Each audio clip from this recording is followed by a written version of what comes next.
Hello and welcome back to the show. Today I am doing a White Forest video, which was by far the most requested video to make for everyone who voted in the poll. So thank you to everyone who voted in the poll. Yes, I will be doing a White Forest video for you today.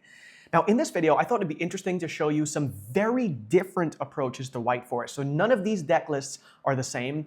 These are all from recent major events. We have one from Pittsburgh Regional, which was, I believe, earlier this month. We have one from YCS Bologna, and then we also have one from a Genesys event at YCS Bologna. So you're going to see quite a wide range of approaches to White Forest here. I also, as a little treat for you guys, may have an interview coming up with a highly requested person who also played White Forest. And that may be coming out this weekend or very early next week. So stay tuned if you want to watch that. Also, like 60 or 70% of you guys are still not subscribed, of my regular watchers. So guys, if you regularly watch my channel, subscribe. Or don't if you don't want to. Okay, so let's get started. So the first list we'll be going over in this video is a 60 card 36th place out of 1,855 players at Pittsburgh. This is a Sean Schneider list, by the way, who's been on the channel before, so shout out to him. And how the format for this video is going to work is I will briefly mention anything that stands out to me immediately in the list, and then I have a written interview format. So I've asked very specific questions to each person who's provided me in the list, and I will go over their answers to those questions. I don't have my regular setup right now to do interviews, but I think this will provide a more cohesive, coherent, and shorter video to answer all the questions you may have about White Forest. Okay, so let's get started. First of all, things to note here is there are 3 Stellar but only 2 Sylvie. Usually Sylvie is considered the better starter by far, and so there's almost always 3 Sylvie and then the Stellar is not maxed out, or if you're on 60, sometimes you play 3 of each. We have Russia, which is not even standard in 60 card lists per se. We have the toy cards, which is, I guess something that a lot of players like to play, but is usually considered not optimal, but we'll see if he has any explanation for this later on. We have set rotation, which was kind of considered like one of the god cards in White Forest if you could build the deck however you wanted and you didn't really have to care too much about meta calls and stuff like that, because you could, even when going first, fully resolve the Belstar Vengeance because they would control a card and you could pop it and then get the summon off of Vengeance. And so he's pairing the chicken game with set rotation. We also have almost exclusively high impact non-engine besides the Imperm. Maybe you could say Black Goat is not high impact either, but this card is usually very, very strong into metas where there's a specific card that you're trying to avoid. So I feel like Imperm is the odd one out here in terms of being very low impact.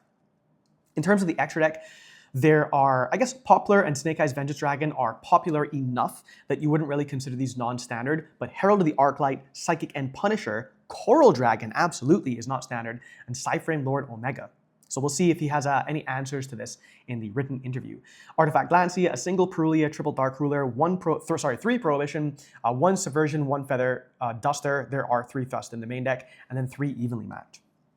Okay, so let's get to the written interview portion of this. So the first question is, why 3 Stellar and 2 Sylvie? Because that's not typical. So answer is, it is the better normal summon, according to him, right now with the extenders that we have. Keep in mind, he is playing Russia, which is, it means that cards like the Field Spell are much better for extending when your Stellar is hit by something like an Imperm or a Veiler. If you don't have access to Russia, then the Stellar feels way, way, way worse if you get hit with an Imperm, Veiler, etc. He also thinks that it's slightly better into Droll and Izuna, and wanted to play a 3rd Black Goat. Apparently the 3rd Black Goat was competing for the 3rd Sylvie, and he chose to go for a slightly more non-engine than the 60 card list rather than more engine. So there you go. Also, you can play more than the normal 5 number of normal summons in 60, so it's not like you have to choose between 2 Sylvie, 3 Stellar, or vice versa. You could just play 3 Sylvie, 3 Stellar if you wanted to be on 3 of each of those cards. I also asked why Russia. So according to him, it is part of the Draw 5 combo and also the best extender to pair with a Stellar and also the toy cards. So if you max that on a Stellar and also the toy cards, then he thinks that Russia is the correct choice in terms of whether you should play it or not.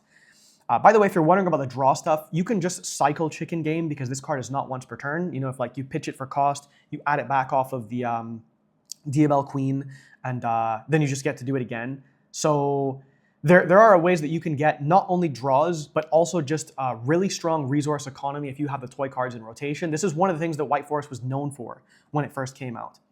So the next question is, why Susurrus and Sinful Spoils of the White Forest? Now this is mostly due to the combo, which I'll put in the link in the description because otherwise the video will be too long if I go over every specific thing mentioned here.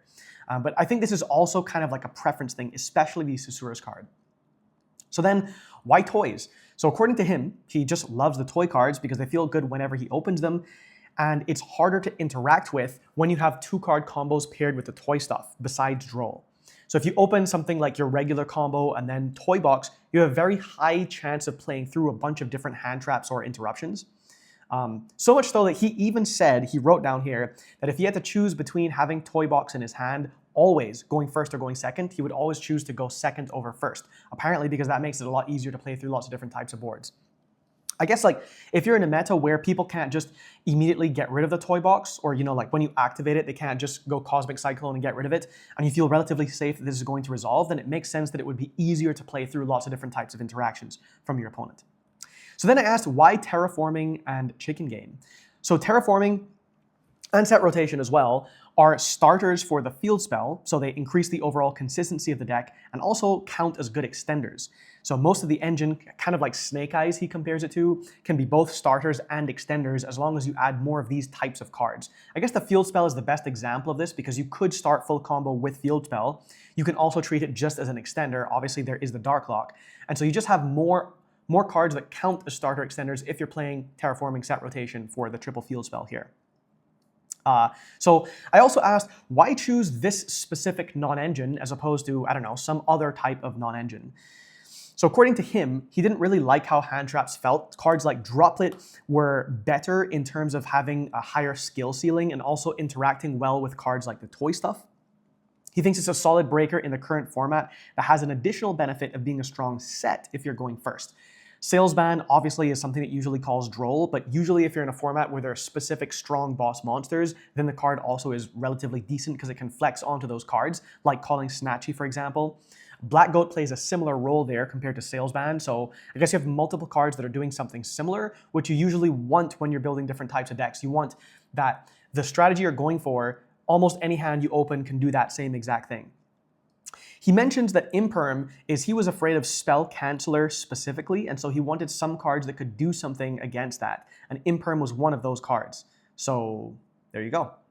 Okay, so then for the side deck, Lancia is for Malice. Apparently at this event he expected a lot of Malice, and it turns out that there was a lot of Malice at the event, so I guess that was a good call.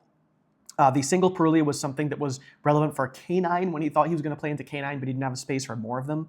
Dark Ruler, just another effective breaker into stuff like Pure Yummy or random nonsense decks like Lunalight if you need to out the Baguska. Because against Lunalight, if you have to out both the towers and the Baguska, many decks can struggle against that, but if you only have to out one of them, it becomes much, much easier to do that. So there you go. Okay, so in terms of the extra deck choices, there are some very unusual cards here. I guess like Heraldry Arclight and Psychic End Punisher are not like crazy choices, but I feel like the Coral Dragon is super unusual, and the Omega is also relatively unusual here. So in terms of these choices, he felt the Coral Dragon and Omega were good ideas given by RSB of the White Forest Discord. I don't know what that is. Maybe that's there's like a normal White Forest Discord channel. I don't actually go on that channel, so I don't know. Anyhow, apparently he got the idea from there, so shout out to them. Coral Dragon in general as a tool going second is quite good and felt good all tournament as a pop that can trigger a Stellar and give you back a draw. So the Coral Dragon may stay in permanently. Omega was the second level 8 of choice to make on certain field spell combos and or lines where you go Coral to get a draw and then you make Omega after you've been hand trapped 2 to 3 times, and you're quite likely to rip a starter / extender which can cripple your opponent's hand. So a couple times he's ended on Diabell plus Morion plus Omega with another back row, or sometimes still the Diabell level 8 and the opponent only has 3 cards in their hand because maybe they've used some hand traps and they also have had the rip. So apparently that seems pretty strong to him. Okay, in terms of Chorozo, do you think Chorozo is still worth it? Not every list is still playing this card, and also we've seen that people tend to play it more when they're on like the triple Black Witch as opposed to just like a single Black Witch. Usually you see triple Black Witch more often in 60 card lists. But in terms of Chorozo, back and forth on the card. In test hands, he feels like he needs it sometimes, and so he felt safer playing it. So he just wanted to play it because he was at 3 Black Witch. General thoughts, according to Sean Schneider. I wanted to know how many parts of this list, if any, were a meta call as opposed to just building the deck to work on its own, because, you know, different engines can be internally consistent and have a game plan that makes sense in the context of your own deck, but you often have to adjust that or compromise the way you've built your deck to fit a certain meta. So I'm asking, you know, how much of this list is generalizable to, you know, anyone who wants to pick it up at a locals? And he thinks the Imperms, Lancia, and Evenly are like pretty specific to the meta call he was making for this event, but the rest of the list is what he would consider standard. And so basically anyone could pick up this list and copy it if they like it. Okay, so that's all I have to say for this list right here. My personal thoughts, I feel like the Coral Dragon is kind of interesting to try out. One of the big issues the White Forest has always had is space in the extra deck. They're almost always cards that you don't get to play because there's something else that is competing for the slot. And they're like so many cards that fit into that 15th position. You know, sometimes you can argue about Mo Regina, Saint Asmina, depending on the meta, Chorozo, even these cards like the Poplar of the White Forest, Snake Eyes Vengeance Dragon. There are many of these cards that you can argue are 15th cards, but there's so many of them that your extra deck usually feels very tight. Now, he's not playing Fiendsmith, obviously, so I guess it's less of an issue. So overall, this is the list. If you like it, then you can try it out. Now let's move on to the next one. So the next list we have is an X3 list from YCS Bologna. This is Breeze. Shout out to Breeze. I realize that I don't actually know Breeze's full name, so sorry, Breeze. But this guy has been one of the most aggressive and loyal Fiendsmith enjoyers in White Forest since people were playing Fiendsmith in White Forest. So shout out to him for being loyal. But you may be wondering, how can you still play this deck without Closed Heaven? And I want to update, because I know a lot of the people who watch my channel, they're not necessarily up to date with every single change in the meta. So just want to show you, before I get into his written interview, why you can still play this deck without having access to Closed Heaven. And it's basically because of this card, Fabled Leversable. Now, I covered this before because this is a generic 10 that you can make in White Forest relatively easily, but it's much more important now in Fiendsmith because it is a light fiend and you don't have access to Closed Heaven anymore. So there are typically two ways that you would make this card, just so you're aware as you follow along with the written interview. The first is, if you get to play the way that you want to play, you are obviously making Azamina Murcielago as part of your standard combo. This is a level 6, and then obviously your Sylvie is a level 4 tuner that you get to bring out from the graveyard for free by shuffling back your Arciela in your standard combo. So the 6 and the 4 go into the 10 because this is a generic synchro, and that's basically that. But what's really important, especially when you are on 3 field spell, especially if you choose to play a version of this deck that also has cards like Terraforming or Set Rotation, is that you can make this card without going into any dark monsters from the extra deck. So the easiest way to do this, because it is a generic 10, is you will have one of your 8s on field like Diabellstar Vengeance or Diabell's the White Witch, and you will use the hidden effect of your field spell to turn a 2 into a tuner. So either your LZ Azamina or your LZ of the White Forest. And then when you have a 2 and an 8, those can go into a 10, and now you have your Light Fiend on field. Now also remember that this is not one of those builds that we used to play before where you had Necroquip Princess, which was dark, and so even though all the rest of the Fiendsmith stuff was light, it would still stop you from being able to play if you had been dark locked early. That doesn't exist anymore because you're using Fabled Leversable to go into the Requiem. So just keep that in mind. It's actually not that hard to make this card. One other thing that I should point out here is this isn't just a bridge into Requiem. This actually has a pretty strong effect. Once per turn during the main phase, quick effect, you contribute any number of fabled monsters. Obviously, this is a fabled monster. And if you do, take control of that many face-up monsters your opponent controls, but their effects are negated. Now, unfortunately, that effect negation is permanent, but thankfully, so is the take control. So you will permanently take control of that person's monster. Now, this is a soft once per turn, which means if you tribute this card, if you can bring it back somehow, then you'd be able to use the effect again. Now, the easiest way that you would do that is through Agnum Day, because remember, this card says once per turn quick effect. You can target a light non-link fiend monster in your graveyard. It is not a Fiendsmith monster, it is a light non-link fiend monster. You special summon it, and if you do, equip this card you control to that monster as an equip spell. So oftentimes, with cards like these that are not super common, in decks that are not super common, people will not know that this effect, for example, is not once per turn, or they'll read the once per turn, and they'll think that this card, they'll assume that this card is a hard once per turn, but it's actually a soft once per turn. So just keep that in mind, as that's super important as we go over the rest of the list here. Okay, super quick things to note before I go into the written interview is there are 3 Esteller and there are 3 Sylvie. I like this in 60 card lists where you have decided that Esteller is not a bad meta call. We have Droll, we have Bell, we have Nib, we have, let's see, what else of note? We also have the Droplets here, we have the Black Goat here, and we have a Betrayal in the name. In the extra deck, we have mostly pretty standard stuff for the Fiendsmith stuff. This includes the Rex Tremende and also the Lacrima. And then we have Sprint, which is also something that you can do when you have access to ways of making Sprint, and then you can dump the Esteller if you didn't have access to it before, and then you can, get access to the Esteller from the graveyard. This is one of the things that tends to happen, especially in metas where there aren't as many low impact hand traps. Usually is when this card becomes stronger. In the side deck, we have Woes of the White Forest, which is a card I still really like. We have Raigeki, we have Spell cards, Soul Exchange. I think usually people are playing this for Liger Dancer, but correct me if I'm wrong. We have 2 Bestials, triple Retaliating Sea, and 3 Meows. Okay, so now let's get into the written interview. He's actually written this in a way that is pretty natural, so I'm just going to read what he said, and you can have a look at the deck while I'm doing this. So, he only really considered, I'll just read this from Breeze's perspective, I only really considered matchups red as far as wanting as many pushes as possible. I don't think Yummy or Dracotail actually set up that much interruption. I think White Forest is solidly tier 2 in a vacuum, but being proficient at the deck and opponents not knowing how to optimally deal with a deck makes it a dark horse pick.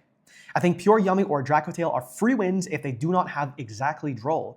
Malice, though, is tough because they will have optimal non-engine most likely, as well as cards like Shifter or Dimensional Fissure. I would absolutely not recommend this list because I asked him, is this generalizable across a bunch of different metas? Could you just give this to anyone at locals who wants to pick it up? And he says, absolutely not. You can decide that for yourself. Also, you can't tell people who net deck not to net deck. Just net deck, guys. So he continues, I played 60 for Aura. Triff said if you're not playing 60, you're a coward, and he's the only one doing it because no one else has the balls. But honestly, it's just that people feel like they need to see full loss to have a chance to win. I just want to have less chance of opening bricks and more pushes. If you just open multiple engine cards or different engines, you will have a much better chance of playing into their board, and I felt like there was enough good non-engine to warrant seeing Fua less frequently. I played as many starters as possible, with the exception of Choroza, which I considered as well. I suppose I could have played even more copies of Lacrima, for example, but I don't think normal summoning her or Lurie is optimal.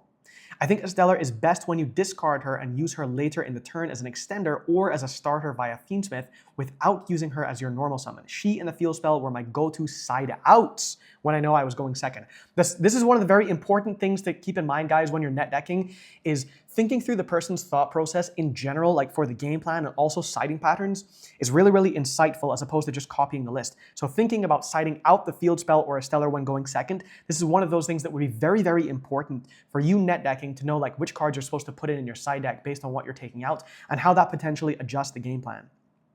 Okay, so Droplet is a card that lets you outplay your opponent. It's the kind of card that makes it more likely for the better player to win, which I like. Plus, without Double Cyclone, you do need something to help beat Dracotail Flame.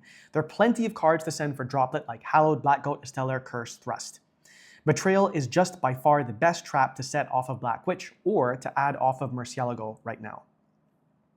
The last section here in the written interview, he says, a book, like Book of Moon, Book of Eclipse, whatever, does not do enough, and Dark Ruler is very common even in main decks currently. The Lacrima fusion is extremely important because it adds a layer of consistency to the deck. It helps the Fiendsmith cards play through interruption, it helps finish out games with the burn effect, and can recycle cards from banishment, and most importantly, it enables any Light Fiend to be full combo by guaranteeing access to Tract. Levelzable is a premium interrupt that can be used multiple times in a turn, and people will usually forget about it having an effect because it is just immediately turned into Requiem most of the time. This onboard effect is a very unique interrupt that neither Yummy nor Dracotail can deal with effectively. I played Agnum Day to have an option to beat Liger Dancer, which came up. It also beats Chaos Angel and can revive Rex Tremende or Levi in a pinch after your board is broken. The sprint play resolved pretty frequently for me. This is a certain kind of read you can have on your opponent regarding if they have a way to deal with it. But even if you get interrupted somewhere, the Fiendsmith cards also just represent a Tower or Caesar, so they will likely interrupt earlier if they can. The only card in the extra deck that I missed was Chaos Angel. I do not respect Duration, Poplar, Vengeance Dragon, Regina, or Psychic End Punisher one bit. I think people grossly overestimate how much of a commitment Fiendsmith really is. In an attempt to beat Droll, you have to be creative, like starting with LZ or being bold enough to tribute summon Engraver if you get drolled. By the way, these are the types of plays that I feel like newer players will not think about as often, and this is another thing where if you are net decking, then you should pay attention to these types of thought processes here. So yes, you have to be bold enough to tribute summon Engraver if you get drolled. The main reason I played the deck was because I was approached about the deck in advance of the tournament by some high-level players, and because looking at the previous YCS list, a lot of the players had moved Droll and Perulia to the side deck, or were not playing them at all, and I feel like this deck can win any match where those cards are not used against you. So that's Breeze, thanks to Breeze. By the way, I think Breeze is like a very reliable player to get opinions from and usually has very good deck lists. So even though he says that you should not copy this list, I would copy this list. Okay, let's move on to the next one. Okay guys, now finally we have the Genesys White Forest list. This is a little treat for those of you who have stuck around towards the end of the video. Now the thing that's a little bit unusual about Genesys is it's often quite hard to predict what types of matchup spread you're going to come up against because it's a very different format. Maybe people are playing just to have fun. Maybe people are actually really trying hard, but you can't figure out what deck most people are going to be on. And so figuring out your point distribution is pretty difficult on top of the fact that you maybe don't know what your deck choice is going to be. So here is at YCS Bologna, I believe you had to play a qualifier at this Genesys Invitational to get into the main event, and this guy did well enough in the qualifier to get into the main event. So here's a list here. So a few basic things to note before I get into the written interview component is in this deck, we have the toy cards, which I guess you would probably expect in many Genesys lists just because they're free. We also have some cards that are super high value in terms of, like when many things are costed out of playability, cards like Breakthrough Skill, which really takes me back to the older days of modern Yu-Gi-Oh!, and then Lost Wind, where they have value in the graveyard as well. That's basically the idea here, especially if you are playing something like Rusia, which in addition to the toy box stuff, you also have basically a free draw if you're pitching something like Breakthrough Skill and Lost Wind, so keep that in mind. We also have here Swords of Concealing Light. As continuous spells, we have Double Chicken Game, which is 7 points. And we have main deck Vanadium Reframing and main deck Scourge of the White Forest. So it's basically the things that you might be wondering about in the main deck. In the extra deck, we have also Coral Dragon. We have Zapper Shrimp, which is a card that I still really like because this is super flexible. I really like this when you were trying to get rid of spells and traps. I remember in 10x format, I used to try to play this to clear the field spell. We have Legatia, we have Aggregator and Garura for the Ultimate Slayer in the side deck, Tornado Dragon, and then the Almighty Chaos Angel, which is probably especially powerful in Genesys format, where it's less likely the decks can out this type of card. Okay, so first of all, he says the general theory was that points in the extra deck are worth more than points in the main deck because they're always accessible compared to the main deck cards that you have to draw. And with a lot of combinations of 2+8 or 4+6, in terms of a tuner and non-tuner, Chaos Angel is easy to make and difficult to remove from many Genesys decks. So this is the basic idea here. I'll tell you briefly what his matchups were after, but let me just go through the other notes that he made here. So he says that his one big mistake was not being prepared for Dracotail. He played against them in other side events and always lost to them, and he would probably throw out the Twin Twisters and side in Double Cyclone if he had any, but he didn't have any on him at the event. He maxed out on Stellar because apparently, according to him, she's the best starter in events where Ash Blossom and Impermanence are much less likely to be present. He did get Ghost Ogred on Toy Box and Veiled a few times, but sending Toy Soldier still gives you advantage. If he starts with Sylvie and other extenders in hand, then you search for Woes in case you get drolled, and you also have some follow-up on the next turn. He said he had Toy Box enough times and enough traps to survive their turn most of the time. In other side events besides Dracotail, he only lost to Lunalight, but couldn't draw the DD Crow in the main and Herald of the Abyss from the side to win against them. Also, I thought it'd be interesting to just briefly mention what his matchup spread was, because I feel like most people building Genesys decks maybe have no idea what they're going to play up against. So he played against Monarch, Dracotail, Shaddoll, Black Wings, Dracotail, Shaddoll again, Paleo, Apophis, Dragon Ruler, Psychic Punk Pile, Dododo Megalith. I've actually never seen that deck before. And then Shaddoll Dracotail in the top 32 of that event, which I think is where he lost and didn't continue the tournament. So there you go, guys. Those are the 3 decks I wanted to cover today. If you have any suggestions, please let me know. If you have any feedback on this written interview format, please let me know. I'm mostly just doing it because I don't have my setup to do the actual interviews, and I will be going back to other interviews quite shortly. Anything else? Thanks for watching. Join the Discord if you want to. Subscribe if you haven't already, or don't if you don't want to. All right, guys. See you in the next video.